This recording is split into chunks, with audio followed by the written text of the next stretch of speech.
Cool. So today on the podcast, we have Mike Hengstebeck. You have an extensive knowledge and experience in firearms, military, and most recently the cannabis business. So how did you get started in all this? It's been really an interesting journey with this whole thing. It initially started with a friend of mine who was a special operations out of MacDill Air Force Base and suffering from PTSD. And he had 24 years of honorable service to the country and ended up having some problems. Got physical with his wife one night, was arrested for domestic violence.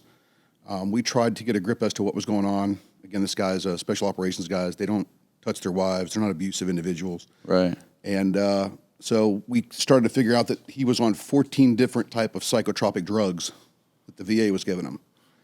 And what is psychotropic drugs? These are drugs that actually help them deal with PTSD with regards to actually altering their moods.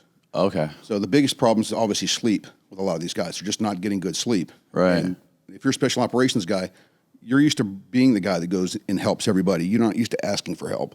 Right. A lot of these guys just don't go down that road. And after this became apparent there was something wrong, I said, Alan, what is going on? He said, listen, man, the last medicines that the VA sent me, you know what it said? It said may create anal leakage.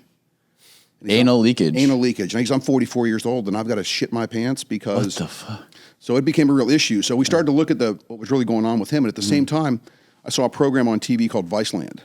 Yeah. And they were it was dealing with a security group in the cannabis business out in Denver, Colorado. And these were all combat vets. So our combat vets are suffering from PTSD in the worst way. We're losing 22 guys a day, 22 honorably discharged, well-meaning human beings that are coming out into the world and committing suicide after they come out of the military. Every day. Every day. So when you start to look at these numbers, that is not acceptable. We decided that we were going to send Alan out to Denver, Colorado to actually meet with, I actually called the CEO of the company up and spoke to him on the phone.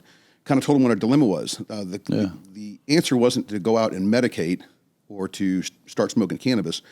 The message was to get out here and talk to other brothers who have been in combat, who understand what you're going through and can identify what's happening. So after about 4 or 5 days of trying to convince him to go out, he decided to go out. We put him on a plane, flew him out there. And he was out there for about 2 weeks. And again, all the individuals they hire out there are combat vets. Mm-hmm. So he had decided after about a 2-week period that he was going to try to medicate. This is an individual who'd been on 5 different operations looking for Osama bin Laden in the Middle East and was very full of bravado the nights that he would go on these operations saying, hey, tonight's the night, we're going to kill this guy. Right. The night that he was getting ready to medicate the first time, he was absolutely terrified. And I had to remind him that, listen, marijuana never killed anybody. Nobody overdoses on marijuana. You can't. It's impossible. I said, we didn't send you out there this is not about trying cannabis or marijuana. This is about going out there and kind of find a center spot that you're in a better place. Mm-hmm. So after about 45 minutes of talking, he decided that he was going to medicate that night. They were camping outdoors. And he called me at 8 o'clock the next morning, and with the realization that was the first time in 6 years he had slept through the night. Wow. So we started to identify problems really with sleeping. I mean, listen, when you catch prisoners of war, the first thing you want to do is deprive them of sleep. 3 days of no sleep will kill you.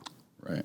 So you can imagine if you're not sleeping well through the night, having these challenges, these problems. So we kind of began to identify what was going on with Alan. Now he remarried his wife. He's living out there again. He's fully functional. Wow. I'm a full-blown advocate now for cannabis and the whole vet side of it. Right. To understand that these guys are, like I say, we're losing 22 a day, unacceptable. It's changed his life around completely. It's impossible to overdose on cannabis. You can't do it. Mm-hmm. There's been no lung infections, cancers. I've spoke to medical professionals now here in the state of Florida for the last 5 years as we look at the legalization of cannabis here in Florida. Right. Obviously, because it's still federally illegal as a Schedule I drug, the VA is very, very slow to react to this whole process. So again, the whole hard car background, the understanding of what we're trying to do is trying to bring this to the forefront. We hire nothing but combat vets. We're a world-class asset protection and transportation group. We drive up-armored vehicles. They're very discreet. We look for combat vets because obviously this is the kind of experiences they were having overseas. So we have a purpose, we have a function. There is somewhat of danger involved with regards to what we actually do, but it's scheduled. So by bringing other vets into the picture, These guys now have there's camaraderie and there's the bravado and all the things they were missing in the service. So what has been like the latest research or where is this country at in regards to treating PTSD? Like what has been like what's the most recent science on it or studies on it? I think, listen, when we start looking at what's going on with PTSD and you start looking at combat vets especially, the challenges are this. You're overseas, you're in an environment where you're getting mortared every day or shot at, or with the possibilities. You've got vehicle-borne IEDs that are going off. Every day is a day that's full of adventure. And when you live at such a high plateau where you're literally, listen, you hear a boom go off in the background and your adrenaline starts to run. You know instantly that something's going on somewhere in town. So this goes on every single day. So if you do this for about a 12-month period, what happens is you become used to kind of living at that higher level. So when you come home, I'll give you an example. I think we could talk about this. One of the guys we have is a former scout sniper. Great guy. To look at the guy, you'd never realize that this guy suffers from PTSD in such a bad way. Scout sniper. What do you mean by that? He's actually a sniper in the Marine Corps. Okay. Been in for 8 years. Saw 5 combat tours. I'm not going to get into the number of individual kills these guys have. Now, let me just say this too for the record. We vet every vet that comes to work with us. We vet them out. We make sure they're exactly who they say they are. We look at their DD-214s. We're verifying who these guys are. Again, you must be a combat vet if you want to work for Hardcore. So as we start looking at these individuals and start peeling back the layers, I saw he was a scout sniper. I knew he had deployed to Iraq. Didn't realize how many times he'd actually deployed to Iraq. And then we started talking about the number of kills that he had actually accomplished while he was there, which was extraordinary. And I'm thinking to myself, what do you do with a guy like this when he comes back? What do you do with a Navy SEAL who's got 5 or 6 tours under his belt? He's been trained. He's had millions of dollars instilled upon him or her to be this special operations person. Why not bring them back here and give them a chance to use all that knowledge base they've learned? There's millions and millions of dollars that they pulled up on. Right.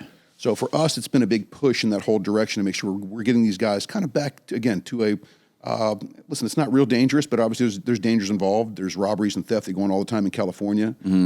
So we're constantly training. We're constantly bringing the guys up to speed. We also want guys that are used to handling weapons. I don't think I've talked to anybody who doesn't want to do this job. The problem is finding the right combination of guys that we want. Again, listen, we're talking about the cannabis business. Right. Most people are friendly and nice. They don't want to be met with a knuckle dragger who's, got a gun slung around his neck and talking about, hey, the next time we see this guy, we're going to kill him. They don't want to hear that. So you need that kind of that in between where the guy's happy and go lucky, but understands, hey, if things not go just pissed off about everything, right? Absolutely. And if things go left, we're not looking for a gunfight. Right. We'd like to be able to de-escalate anything we run into. If I can get in the car and drive away, again, all of our vehicles are up armored. We have that ability to drive away from a situation, providing that everybody's in the truck and we can just pull away. So we look at de-escalation as a big part of what we do across the board as well.